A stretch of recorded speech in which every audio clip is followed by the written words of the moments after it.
બોડેલી લાઈવમાં આપનું સ્વાગત છે. સિહોદના ભારત નદી પરના રેલવે બ્રિજની તપાસણી ચકાસણી કરવા માટે પીડબ્લ્યુઆઈ એટલે જે બાંધકામ વિભાગ છે રેલવેનો, તેના ટેકનિકલ સ્ટાફ દ્વારા આપણે જોઈ શકીએ છીએ કે તેઓ લેવલિંગ મશીન દ્વારા તપાસણી કરી હતી. અહીંયા એક દૂરબીન મૂકેલું છે ને સામે એમનો વ્યક્તિ ઉભેલો છે. ત્યાંથી પ્રિઝમ મૂકેલો છે, પ્રિઝમમાંથી એના લેવલ્સ છે તે ચેક કરવામાં આવે છે. અને આ પ્રક્રિયા આખો દિવસ ચાલી હતી આજે, અને આવનાર 10 દિવસ સુધીને આ પ્રકારે એના લેવલ્સ ચેક કરવાના, અને એનું બ્રિજની અંદર એના પિયર્સ છે, ફાઉન્ડેશન્સ છે, એના સેટલમેન્ટની માત્રા ચેક કરવાની છે.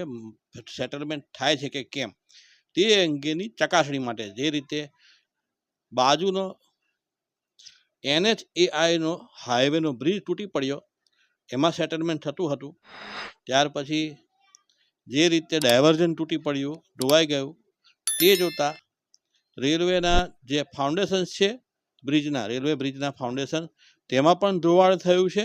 અને એ ધોવાણની સાથે સેટલમેન્ટની માત્રાની ચકાસણી કરવી જરૂરી હોવા અંગે બોડેલી લાઈવ દ્વારા પણ વિડીયો બનાવવામાં આવ્યો હતો. અને એને ધ્યાને લઈ રેલવે વિભાગ દ્વારા આપણે જોઈ શકીએ છીએ રેલવે ટ્રેન પણ જઈ રહી છે.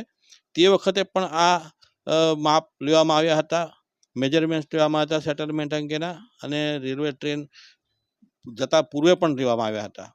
8 નંબરનો જે પિયર છે ત્યાં 4 મિલીમીટર જેટલું સેટલમેન્ટ બતાવ્યું હતું. એ સિવાય જે પિયર્સ ખુલ્લા થઈ ગયેલા, જેના ફાઉન્ડેશન ખુલ્લા થઈ ગયેલા છે, મહત્વના 2 છે, જે પ્રવાહ વહે છે ભારત નદીનો, અને જે વિવાદાસ્પદ ફાઉન્ડેશન આપણે ગણવામાં આવે છે, જેના પિલર્સ ખુલ્લા થઈ ગયેલા છે, પિયર્સ પાઇલ એ પાયલો ખુલ્લી થઈ ગઈ છે, એ પિયર કમ્પ્લીટ છે, ત્યાં કોઈ સેટલમેન્ટ નથી. પણ 8 નંબરનો પિયર એટલે કે જે એબટમેન્ટ નજીકનો, ત્યાં કંઈક 4 મિલીમીટર જેટલું બતાવતું હતું. એવા જે અધિકારી છે એની સાથે અમે જ્યારે રૂબરૂ ઊભા ત્યારે એમના માપ એમને લીધા એ દરમિયાનમાં અમને જાણવા મળ્યું હતું.